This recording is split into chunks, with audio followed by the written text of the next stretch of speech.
Hello all, welcome to the second episode of the Bastard Review. This week I'm looking at Wrestlemania 15. This was right around the time when I started watching WWF on a regular basis. Some friends and I would get together every Sunday to network our computers and play Team Fortress or anything else we'd come across that offered multiplayer. During that time, a friend who had a black box would allow a mutual friend to watch the WWF pay-per-views. I started paying attention and been watching off and on ever since.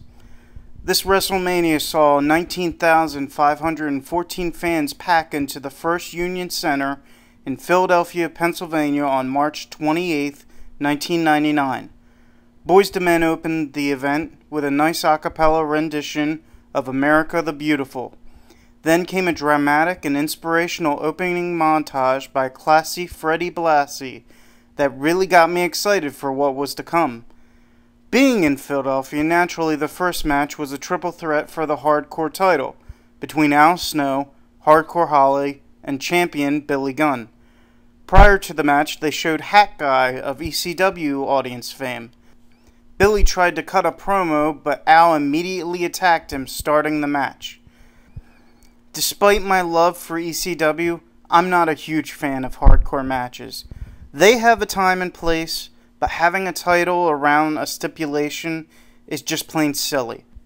It makes the matches less of an event, something to get excited for, and honestly, you can do insane things without the need of grabbing crap from under the ring, which WWF hardcore matches made famous.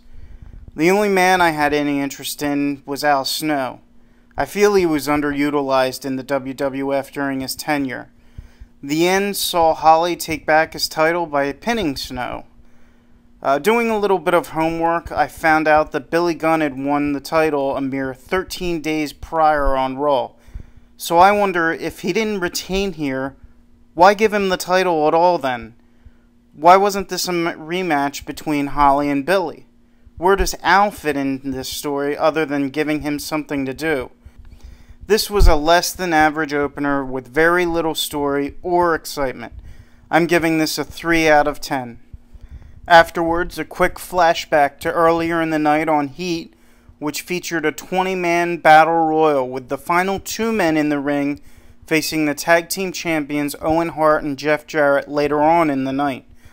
The final 2 were D'Lo Brown and recent WWF and corporation acquisition Test.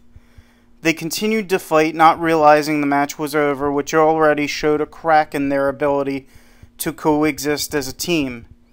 Ivory, one of the few decent female wrestlers in the WWF at the time, came down with D'Lo, while Deborah, who has a pretty face and little else, came down with the champions.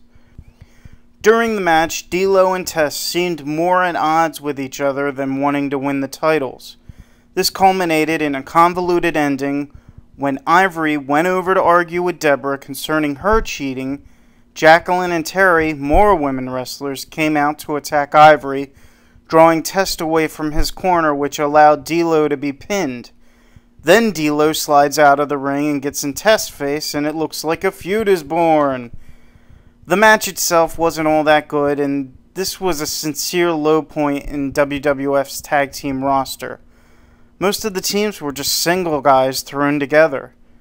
Not much of a title match, this was more of an excuse to start a D'Lo Test feud, which to my knowledge never really went anywhere.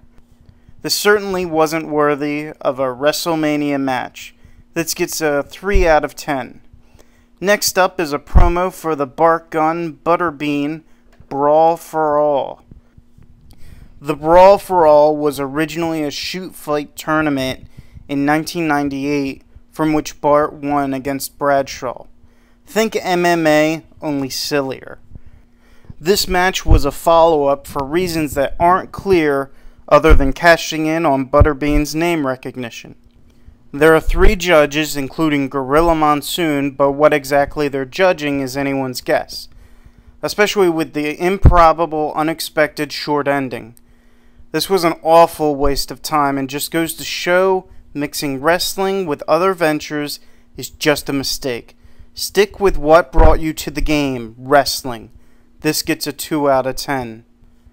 Another flashback to where Big Show and Mankind were fighting backstage, and then Mick cuts a decent promo. The winner of this match would be a special referee in the main event later. It's not exactly clear why Big Show was gunning for Mankind. He attacked Mick when he lost to Austin on the Raw before this pay-per-view. And it's even less clear why Vince didn't just name Big Show as the referee without the need for this match.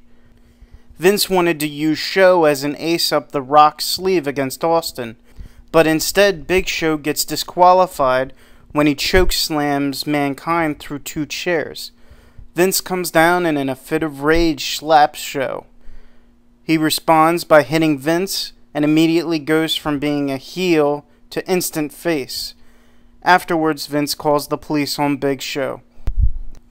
This was a decent match, there was some story behind it, and Mick took some sick bumps, but I wonder why they turned Big Show face so quickly. If anything, this should have been a hardcore match. This gets a 6 out of 10.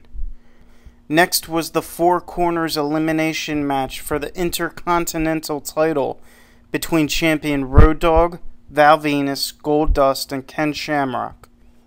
The Blue Meanie and Ryan Shamrock, Ken's storyline sister, came out with Goldust. Ryan seems to have been around the block. She was with Val, but had recently aligned herself with Goldust for reasons unknown. Ken and Val attack each other during the match, going to the outside and thus get eliminated via countout. And Ryan inadvertently costs Goldust the win when she trips him up on an Irish whip, allowing Road Dogg to retain the title. Honestly, while none of these wrestlers interest me, Road Dogg and Val have crowd appeal, and overall, this was a decent match. I'm giving this a 6 out of 10. The rivalry between Kane and Triple H is featured, with some flashbacks to previous Raws. Kane seems to get some cheers despite being the heel and part of the corporation. Pete Rose makes an appearance, attacking Kane in the guise of the San Diego Chicken.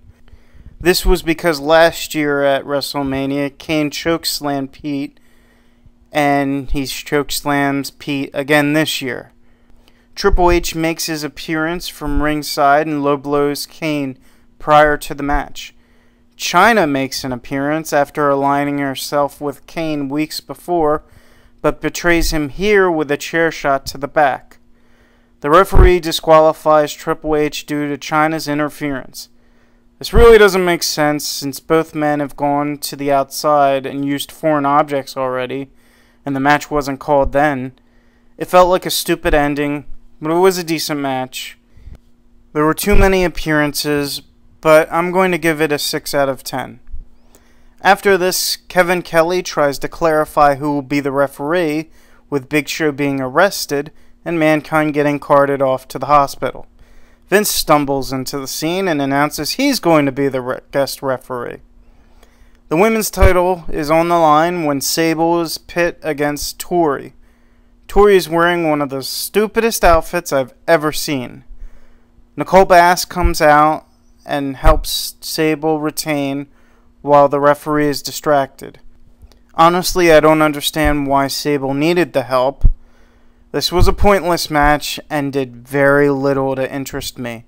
I'm giving this a 3 out of 10. Please tune in for part 2 when I continue to review WrestleMania 15. Cheers.